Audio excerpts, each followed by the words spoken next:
अस्सलाम वालेकुम एवरीवन। कुछ दरवाजे या कुछ राहें जब अल्लाह बंद कर देता है तो हमें लगता है जैसे वो हमें सजा दे रहा है, हमारी दुआ नहीं सुन रहा, जो हमें चाहिए वो नहीं समझ रहा। जबकि कुछ रास्ते हमारी ही बेहतरी के लिए बंद किए जाते हैं, क्योंकि आगे जाकर उनसे हमें ज़्यादा तकलीफ़ मिलनी होती है। ये सज़ा नहीं है, बल्कि ये तो अल्लाह की मोहब्बत है, हिफाजत है, क्योंकि वह हमें मुसलसल तकलीफ़ में नहीं देख सकता। हमारे फ़ैसले हमारी चाहत के मुताबिक होते हैं, जबकि उसके फ़ैसले हमारी बेहतरी और ज़रूरत के मुताबिक होते हैं। लेकिन हम ये बात अक्सर भूल जाते हैं, वह सुनता भी है, जानता भी है, देता भी है, हर बात का इल्म है अल्लाह को, और इंसान तो बस एक कच्चा मंसूबा साज है। तुम खुद को खुद ही में तकलीफ में रखते हो, वरना वह तो बड़ा मेहरबान है। जब जब तुम्हें कोई ख्वाहिश नामुमकिन से लगने लगे और नाउम्मीद होने लगो, सब्र करना मुश्किल हो जाए, तो याद रखना जो तुम्हें नामुमकिन लग रहा है वह उसके लिए मुमकिन है। ना उम्मीद ना हो, यही तो सब्र करना है, यही तो उसके कून पर कामिल यकीन करना है, यही तो आजमाइश है तुम्हारे सब्र की। अगर उसने ये ख्वाहिश पूरी न करनी होती तो वह दिल से इसका ख्याल भी निकाल देता, मगर इस ख्वाहिश का बार बार याद आना इसलिए तो है कि तुम मांगते रहो उससे, और वह एक रोज़ इस नामुमकिन को मुमकिन कर दे, तुम्हारा अधूरा ख्वाब मुकम्मल कर दे। एक रोज़ तुम्हारी आंखें इन दुआओं की कबूलियत देखेगी, यकीन रखो उस पर।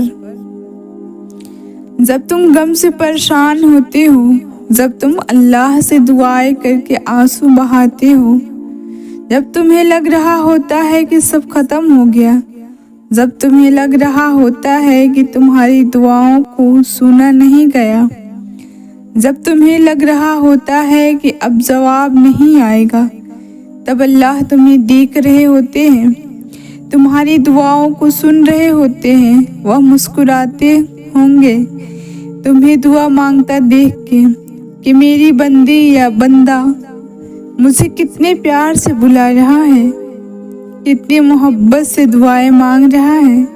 और अगर तुम्हें पता लग जाए ना कि अल्लाह ताला ने तुम्हारे लिए क्या अज्र रखा है, तो तुम्हें किसी चीज़ का गम नहीं होगा। तुम्हें आजमाइश छोटी लगने लगेगी और अल्लाह की मोहब्बत गालिब आ जाएगी, मगर हर चीज़ का एक वक्त अल्लाह ताला ने मुकर्रर कर दिया है। तो तुम भी दुआ करो और बेहतरीन वक्त का इंतज़ार करो, और नसीब से नहीं घबराओ, वह तो अल्लाह के हाथ में है जो तुमसे बेइंतहा मोहब्बत करता है। यूँ भी होता है अक्सर कि दिल को लाख समझाने के बाद अब बेशुमार जिद करने के बाद भी दिल थकने लगता है। यूँ महसूस होता है जैसे अब कोई रास्ता बाकी नहीं रहा, जैसे सब खत्म हो गया, जैसे अब कुछ भी बदल नहीं सकता। शायद हम तब तकलीफ़ की उस आखिरी हद पे होते हैं जहाँ या तो मुअज़्ज़ों की शिद्दत से तलब होती है या आखिरी सांस के टूट जाने का डर होता है। तब दिल मसलहतें को जानने पर भी आमादा होता है और उन्हें तस्लीम करने से भी घबराता है, और इस घबराहट में खोकर हम भूल जाते हैं कि वह एक ज़ात जो हमें यहाँ तक लाई है, उसने आगे की भी मंसूबाबंदी कर रखी है। और जहाँ सब्र साथ छोड़ देता है, वहाँ अल्लाह कुन से नवाज देता है। वह माजी देख कर नहीं, नियत देख कर अता करता है। वह ये नहीं कहता कि अब दोबारा से क्यों आई हो, वह तो कहता है अब आ ही गए हो तो मेरे पास बैठ जाओ। वह ये नहीं कहता कि फिर से वही कहानी लाए हो, वह तो कहता है अब ले आए हो तो तसल्ली से सारी कहानी सुनाओ। وہ یہ نہیں کہتا کہ میری تو سنتے نہیں ہو تم، میں کیوں تمہاری سنوں، بلکہ وہ تو کہتا ہے اب اتنے مدت کے بعد جو دیدار کر آیا ہے تو بس جو سنانا ہے سناتے جاؤ۔ وہ یہ نہیں کہتا کہ اپنی غرض کے لیے میرا نام کیوں لے رہے ہو، وہ تو کہتا ہے اب آ کر پکار ہی رہے ہو تو اپنے اس میٹھی آواز میں میرا نام دہراتے جاؤ، اتنا دہراؤ کہ میری محبت کے پاس نہ کہنے کی گنجائش ہی نہ رہے، بس پھر وہ مان جاتا ہے۔ پھر وقت کیا، موسم کیا اور دنیا کیا، نصیب کیا، سارا جہان بدلتا ہے۔ صبر کر کے دیکھو، کیا پتہ اللہ کی بھی وہی رضا ہو جو تمہاری ہے، اس کی دیری کو اس کا انکار کیوں سمجھ رہے ہو، کیا پتہ اسی میں تمہاری خیر ہو۔ تمہاری دعائیں ضائع نہیں ہو رہی، بس کچھ قبولیت میں بہت وقت لگا دیتی ہیں۔ اور پتہ ہے کون سی دعائیں قبولیت میں وقت لگاتی ہیں؟ جن کے لیے تمہارا مانگنا اس کو پسند آ جاتا ہے،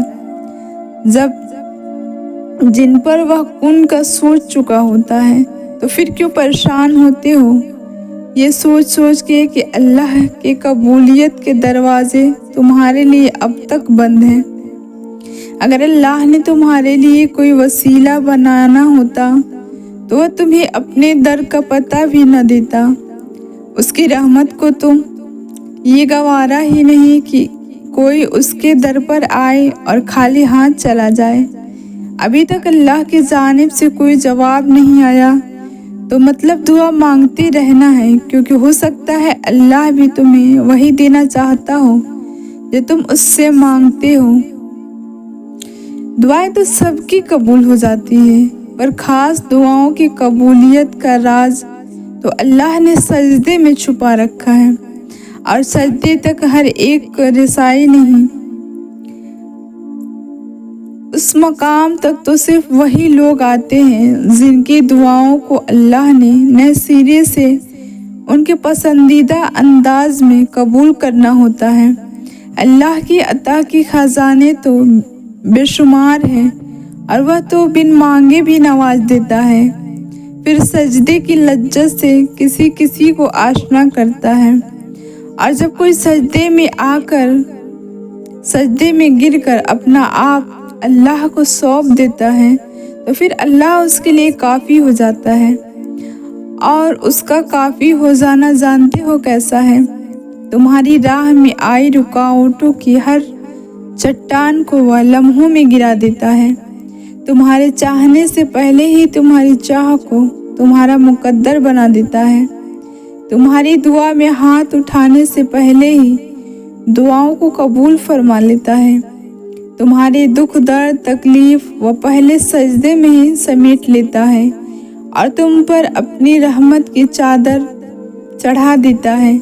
وہ فرشتے ہو کر بھی اتنا قریب نہیں ہوتے اس سے جس طرح دوران سجدہ اللہ سے تم قریب ہوتے ہو، اور تم اپنے رب کی اتنا قریب ہو جاؤ اور وہ تمہیں خالی ہاتھ لوٹائے، ایسا تو ہرگز نہیں ہوتا۔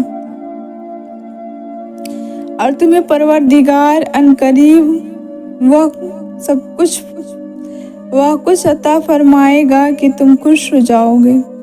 اور یہ اللہ کی طرف سے ایک پیغام ہے کہ جس طرح ہر رات کے بعد دن آتا ہے، ہر کلی کے بعد پھول کھلتا ہے، ہر خزاں کے بعد بہار آتی ہے، ٹھیک اسی طرح آپ کی پریشانیوں، آزمائشوں اور مشکل وقت کے بعد اللہ آپ کو راحت بھی دے گا اور خوب انعامات بھی، جس کو پا کر آپ اتنے خوش ہو جائیں گے کہ غم کیا تھا، مشکل کیا تھی، سب بھول جائیں گے۔